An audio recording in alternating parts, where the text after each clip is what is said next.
Disse-lhe Jesus: não se turbe vosso coração. Credes em Deus, credes também em mim.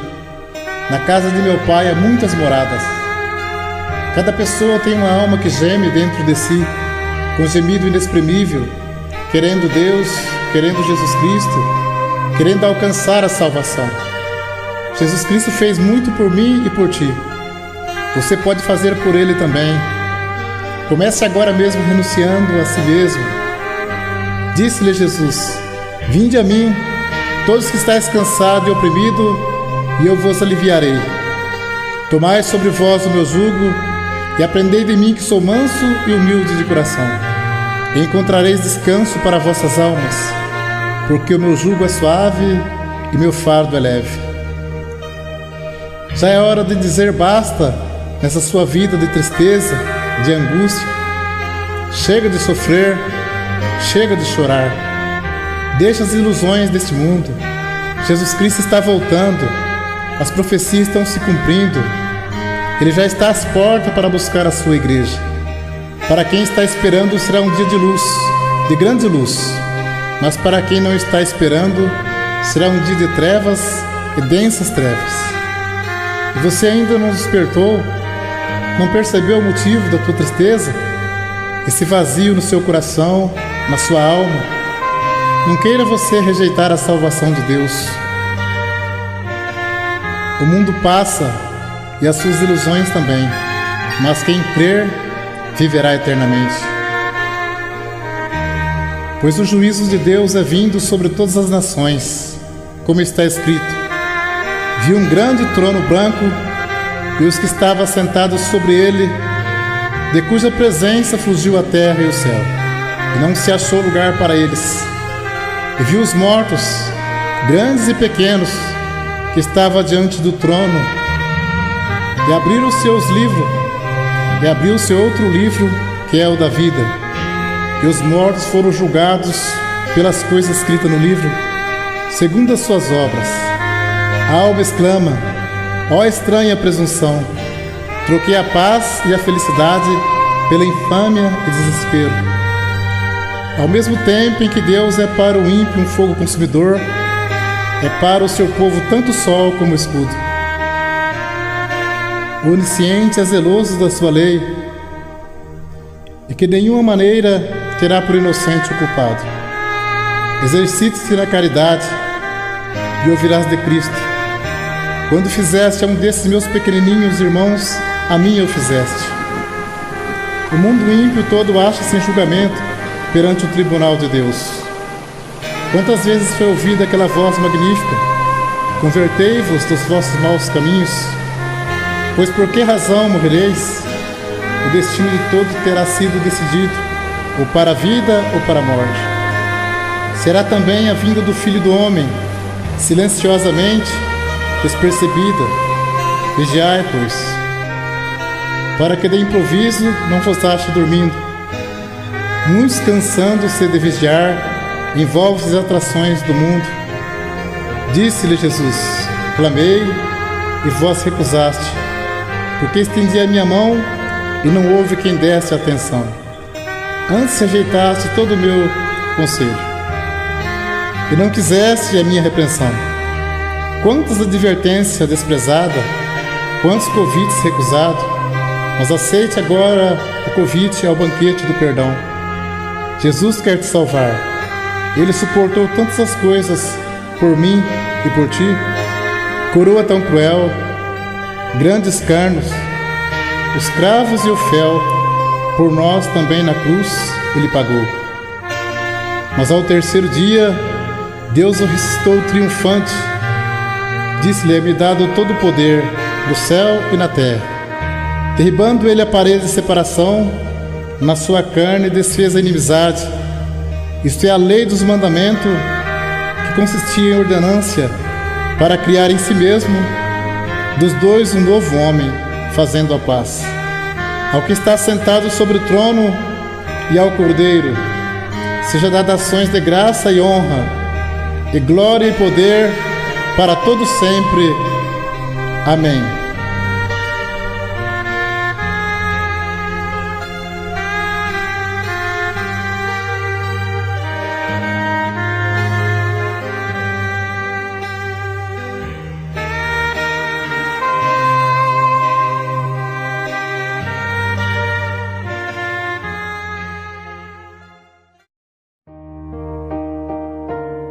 muitas pessoas procurando o caminho de salvação. Não conseguem encontrar. Será que estão procurando de uma maneira certa? Jesus disse: conhecereis a verdade e a verdade vos libertará. Em Provérbios, capítulo 14, verso 12 diz: há caminho que ao olho do homem parece direito, mas o fim dele são os caminhos da morte. No Evangelho segundo Mateus, capítulo 15, verso 14 diz: se um cego guiar outro cego, ambos cairão na cova. Em Jeremias capítulo 17, verso 5 diz: maldito o homem que confia no homem. Então tudo que for falado aqui, você pode conferir aí na sua Bíblia Sagrada, para que você possa entender o caminho da verdade. Se Deus não tivesse plano de salvação na tua vida, esta mensagem não teria chegado até você. Entrai pela porta estreita, porque largo é o caminho que conduz à perdição, e muitos são os que entram por ela. O apóstolo Paulo escreveu: se o julgamento começa por nós, qual será o fim daqueles que são desobedientes ao Evangelho de Deus? Se alguém não valorizar a palavra de Deus, com certeza dirá naquele dia: eu pensei que todos os caminhos levassem a Deus. O apóstolo Paulo escreveu aos Gálatas, capítulo 1, versos 6, 7, 8 e 9: maravilho-me de que tão depressa passeis daquele que vos chamou a graça de Cristo para outro evangelho, o qual não é outro, mas há alguns que vos inquietam e querem transtornar o evangelho de Cristo. Mas ainda que nós mesmos, ou um anjo do céu, vos anunciar outro evangelho além do que está escrito, seja anátema. Assim como já vos dissemos, agora de novo vos digo: se alguém vos anunciar outro evangelho além do que já recebeste, seja anátema. Jesus Cristo disse: eu sou o caminho, a verdade e a vida. Ninguém vem ao Pai senão por mim. O Evangelho segundo João, capítulo 10, verso 9 ao 14. Jesus disse: eu sou a porta. Se alguém entrar por mim, salvar-se-á. E entrará e sairá e achará pastagem. O ladrão não vem senão a roubar, a matar e a destruir. Eu vim para que tenha vida, e vida com abundância. Eu sou o bom pastor. O bom pastor dá sua vida pelas ovelhas. Mas o mercenário e o que não é pastor, de quem não são as ovelhas, vê vir o lobo e deixa as ovelhas e foge. E o lobo as arrebata e dispersa. Ora, o mercenário foge porque é mercenário e não tem cuidado das ovelhas. Jesus disse: eu sou o bom pastor, e conheço as minhas ovelhas, e das minhas sou conhecido. Veremos agora em Apocalipse, capítulo 22, versos 18, 19, 20 e 21. Porque eu testifico a todo aquele que ouvir as palavras da profecia desse livro, que se alguém lhe acrescentar alguma coisa, Deus fará vir sobre ele as pragas que estão escritas neste livro. E se alguém tirar quaisquer palavras do livro desta profecia, Deus tirará a sua parte da árvore da vida e da cidade santa que está escrito neste livro. Aquele que testifica estas coisas diz: certamente cedo eu venho. Amém. Ora vem, Senhor Jesus. A graça de nosso Senhor Jesus Cristo seja com todos vós. Amém. Segunda Epístola, João, capítulo 1, verso 10 e 11. Se alguém vem ter convosco e não traz essa doutrina, não o recebais em casa, nem tampouco o saudeis, porque quem o sauda tem parte nas suas más obras. Segunda Epístola, Pedro, capítulo 3, versos 16, 17 e 18. Falando disso, como em todas as suas epístolas, entre as quais há ponto difícil de entender, que os indultos inconstantes torcem igualmente as outras escrituras para a sua própria perdição. Vós, portanto, amados, sabendo isto de antemão, guardai-vos de que, pelo engano dos homens abomináveis, sejais juntamente arrebatados, e descaiais da vossa firmeza. Antes crescei na graça e conhecimento de nosso Senhor e Salvador Jesus Cristo. A Ele seja dada a glória, assim agora, como no dia da eternidade. Amém. Segunda Epístola a Pedro, capítulo 1, verso 20 e 21.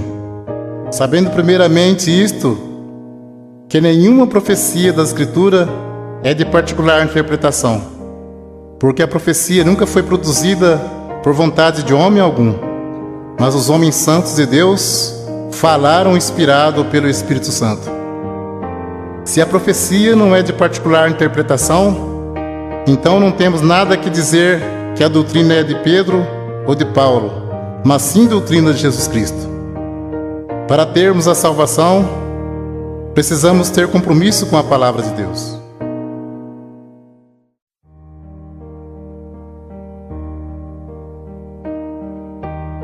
Vamos ver o batismo verdadeiro aos Efésios, capítulo 4, verso 4, 5, 6 e 7. Há um só corpo e um só Espírito, como também foste chamados em uma só esperança da vossa vocação. Um só Senhor, uma só fé, um só batismo, um só Deus e Pai de todos, o qual é sobre todos e para todos e em todos. Mas a graça foi dada a cada um de nós, segundo a medida do dom de Cristo. Batismo tem muitos, mas de acordo com a Bíblia, é só um. Vamos ver qual é o verdadeiro. Segundo Marcos, capítulo 16, verso 15, 16 e 17. Jesus disse: Ide por todo o mundo, pregai o evangelho a toda criatura. Quem crer e for batizado será salvo, mas quem não crer será condenado. E estes sinais seguirão aos que crerem em meu nome. Expulsarão os demônios, falarão novas línguas, pegarão nas serpentes, e se beberem alguma coisa mortífera, não lhes fará dano algum. E porão as mãos sobre os enfermos e os curarão. Ora, o Senhor, depois de lhes ter falado, foi recebido no céu e assentou-se à direita de Deus. E eles, tendo partido, pregaram por todas as partes, cooperando com eles o Senhor e confirmando a palavra com sinais que se seguiram. Amém. Evangelho segundo João, capítulo 3, verso 3 ao 7. Jesus respondeu e disse-lhe: na verdade te digo, que aquele que não nascer de novo, não pode ver o reino de Deus. Disse-lhe Nicodemos: como pode um homem nascer sendo velho? Porventura pode tornar a entrar no ventre de sua mãe e nascer? Jesus respondeu: na verdade te digo, que aquele que não nascer da água e do Espírito, não pode entrar no reino de Deus. O que é nascido da carne é carne, e o que é nascido do Espírito é Espírito.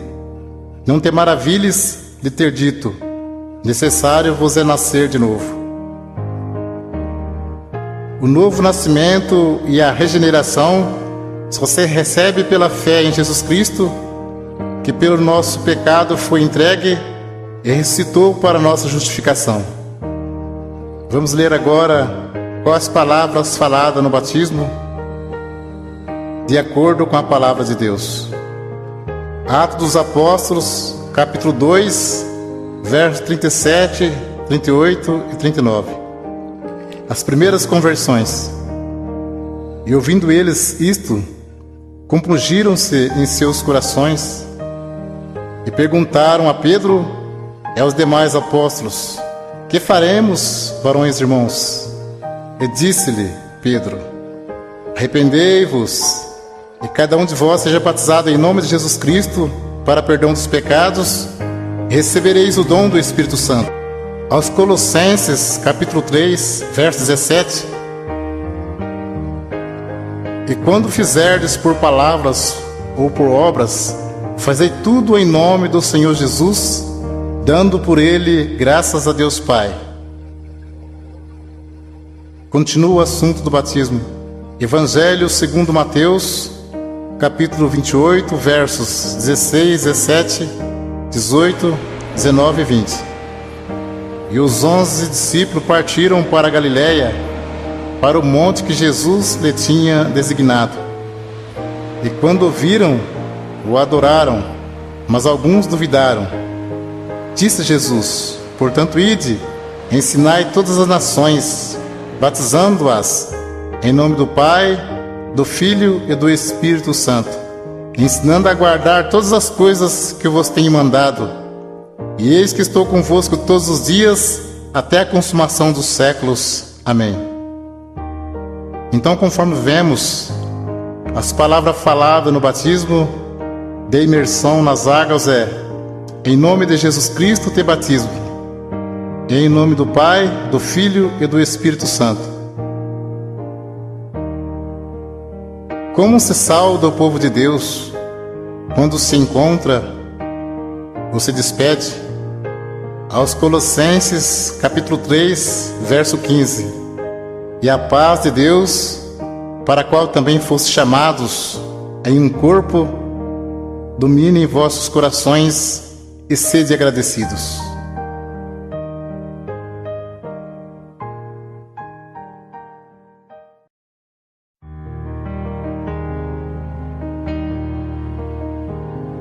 Vamos ver doutrina Santo Ósculo. Nós vamos ver qual é a igreja de Cristo que diz na Sagrada Escritura. Aos Romanos, capítulo 16, versos 16, 17 e 18: saudai-vos uns aos outros com santo ósculo. As igrejas de Cristo vos saúdam. E rogo-vos, irmãos, que noteis os que promovem dissensões e escândalo contra a doutrina que aprendeste. Desviai-vos deles, porque os tais não servem a nosso Senhor Jesus Cristo, mas ao seu ventre, e com suaves palavras e lisonjas enganam os corações dos simples.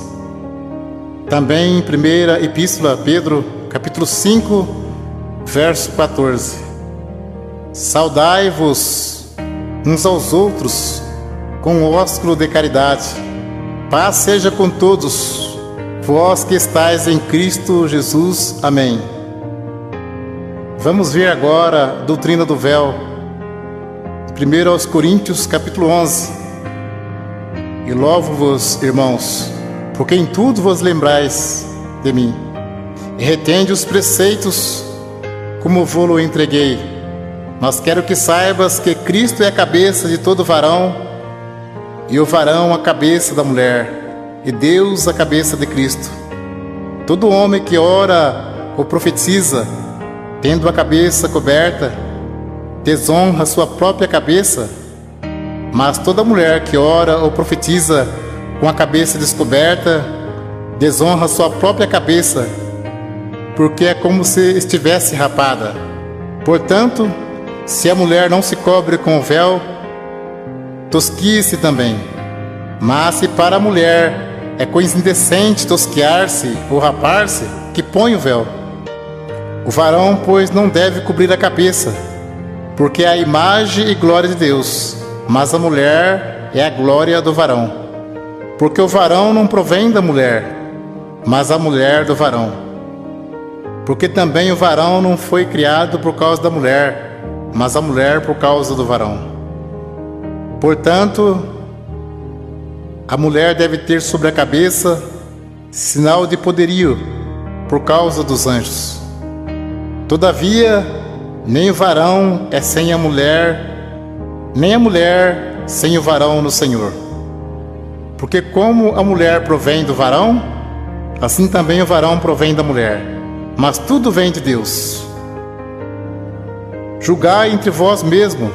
É decente que a mulher ore a Deus descoberta?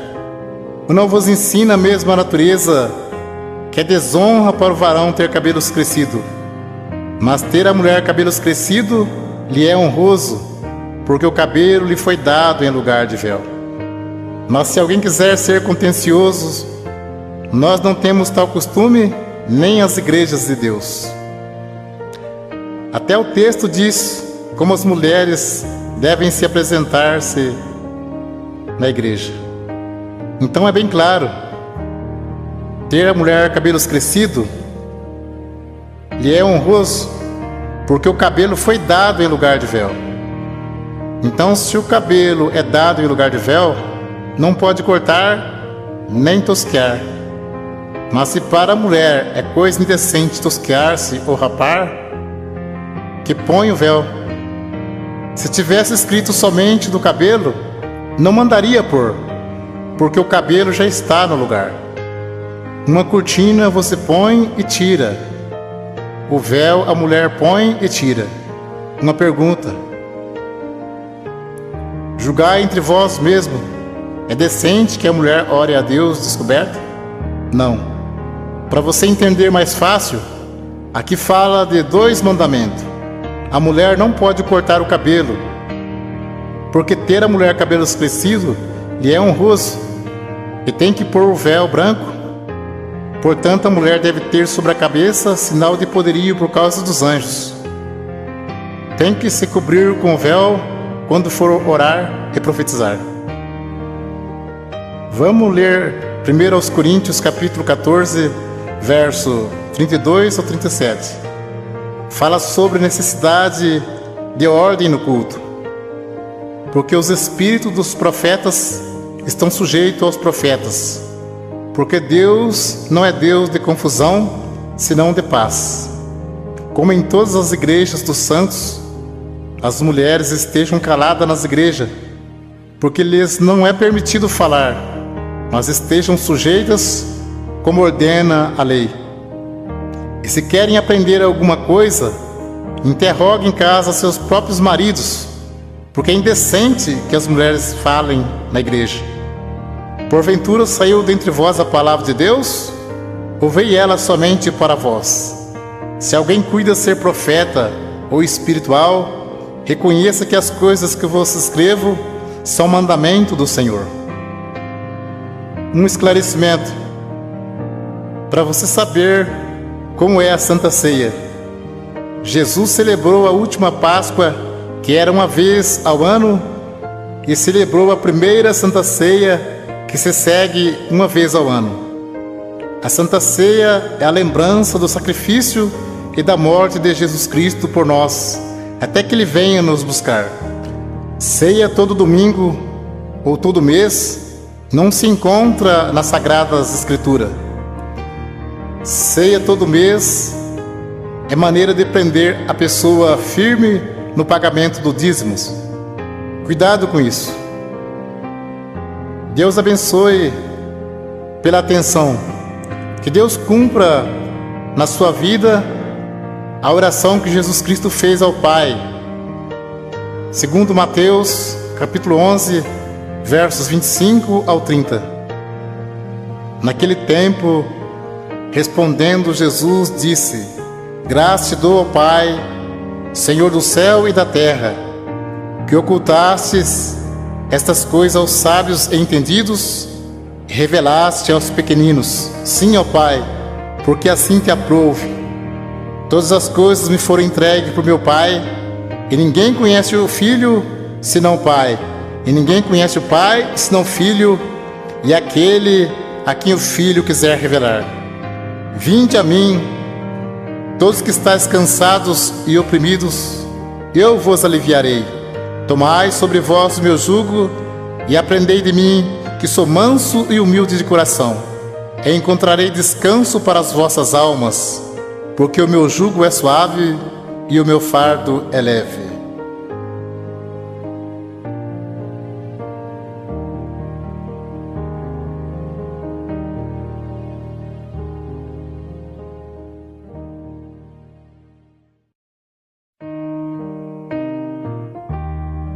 O assunto agora é sobre dízimos. Velho Testamento, Malaquias, capítulo 3, versos 8 e 10.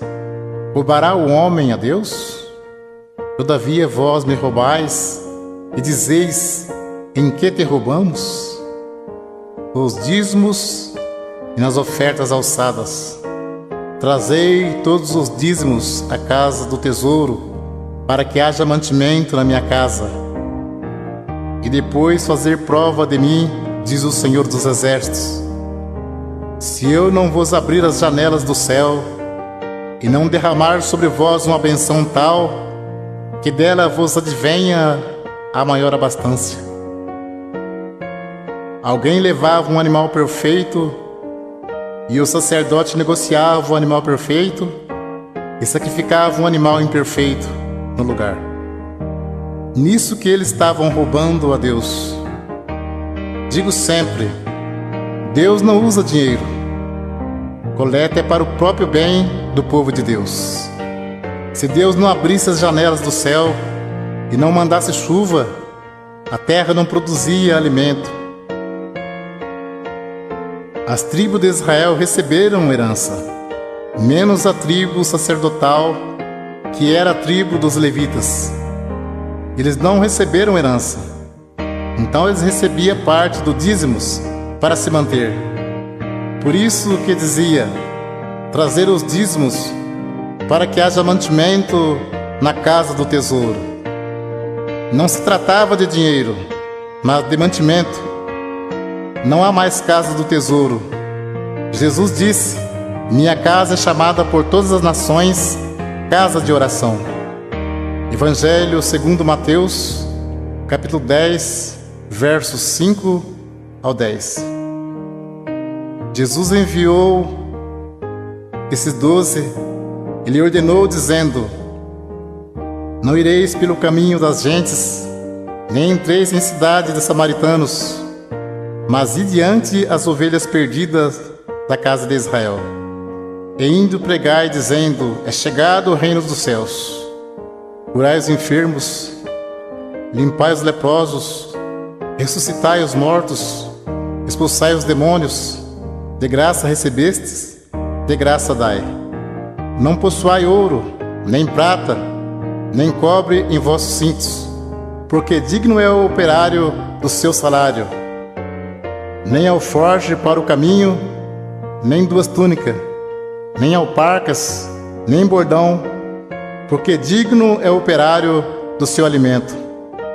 Podemos cumprir com alegria a missão de anunciar o Evangelho da graça. Jesus já pagou a nossa salvação com o precioso sangue que ele derramou no duro madeiro da cruz. Enviando o apóstolo disse, de graça recebeste, de graça dai. Não precisa explorar ninguém. A parte material, Deus tudo provê na nossa vida.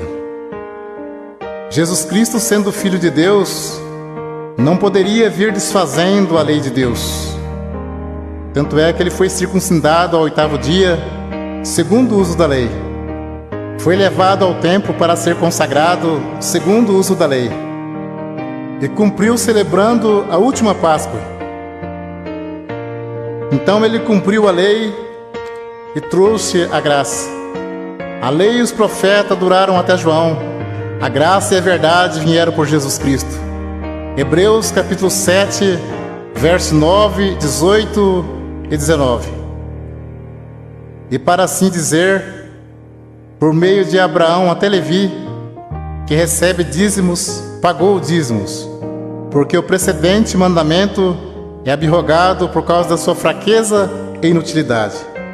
Pois a lei nenhuma coisa aperfeiçoou, e desta sorte é introduzida uma melhor esperança, pelo qual chegamos a Deus.